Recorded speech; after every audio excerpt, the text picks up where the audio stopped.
In the heart of the ancient world, Rome rose as the eternal beacon of might and majesty. Marble gleamed under the sun, and the legions marched as one beneath the gaze of immortal gods. Through strength and order, the empire stretched its arm from the misty isles of Britannia to the sands of Egypt. Roads and aqueducts carved veins of civilization across the known world. At its zenith, Rome stood invincible, its armies unmatched, its laws eternal, its culture radiant as the midday sun upon the marble of the Pantheon. But even empires forged by gods are built upon men, and men are frail. Within the Senate's marble halls, whispers of doubt began to echo. Greed crept into the hearts of rulers, and the golden flame of virtue began to dim. Power turned inward, and corruption bloomed in the shadow of greatness.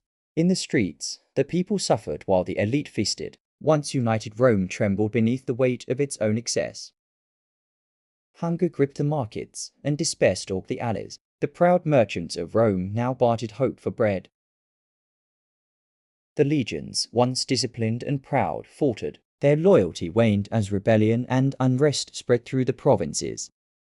And from beyond the borders came the storm barbarian hordes, fierce and unyielding, pressing against Rome's weary walls. The eternal city, once the master of all, now fought for its very breath as the world it ruled turned against it. Then came the great division east and west, the empire cleaved by pride and necessity. Constantinople rose in splendor as Rome faded into twilight.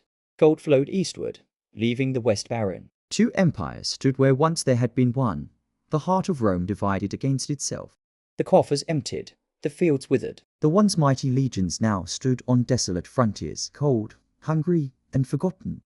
Plague swept through the cities like a shadow, sparing neither noble nor slave. The streets fell silent, broken only by the whisper of death. Faith in the old gods waned, temples crumbled, and new voices rose in the catacombs, voices of hope, of sacrifice, of a faith reborn in suffering. The people turned their eyes from Jupiter to the cross, finding in humility the strength their empire had lost in pride. Intrigue and betrayal consumed the palaces of emperors. Daggers replaced decrees. Thrones changed hands in the dark of night. The blood of emperors stained the marble floors of power, and Rome's crown grew heavy with fear. The barbarians no longer pressed at the gates. They sat upon Roman thrones, wearing the empire's faded glory as their own. In the forum, statues of gods lay broken, their faces ground to dust. The glory of Rome had become its own ruin. From the ashes rose new kings, Gothic, Vandal, and Frank, each claiming the fragments of an empire that had once ruled the earth. Rome's borders, once vast as the horizon, shrank to the whisper of a memory, devoured by time and ambition. Yet still, within the crumbling walls, a few stood proud, the last soldiers of an empire, defiant against the dying of its light. The fires burned, the banners fell, and the eternal city was taken. The unthinkable had come to pass. Rome was no more. The streets that once echoed with triumph now wept with loss. Mothers cried, and the stones themselves seemed to mourn. Amid the ruins, conquerors stood where Caesars once walked, victors of ashes, heirs to a ghost.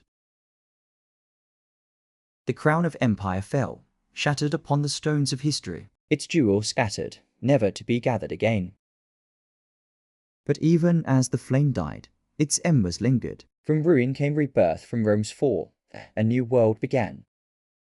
The laws, the language, the vision of empire endured, carried forth by those who had once been its enemies. In the east, the legacy burned bright in Byzantium, where the spirit of Rome lived on in new form and splendor. Centuries would pass, yet still the shadow of Rome would stretch across kingdoms unborn and nations yet unimagined. Empires would rise and fall, each tracing its lineage to the marble and might of the eternal city. And though her columns lie broken, her voice still whispers through time, a reminder that all glory is fleeting, yet never forgotten. The rise, the fall, the rebirth, the endless cycle of human ambition and divine consequence, written first in the story of Rome. For in every city's walls and every law's decree, the ghost of Rome endures, unseen but eternal. And in the hearts of those who remember, the empire still lives not in stone, nor sword, but in the dream of greatness itself. Thus ends the tale of Rome fallen in body, immortal in spirit, the eternal beacon of might and majesty.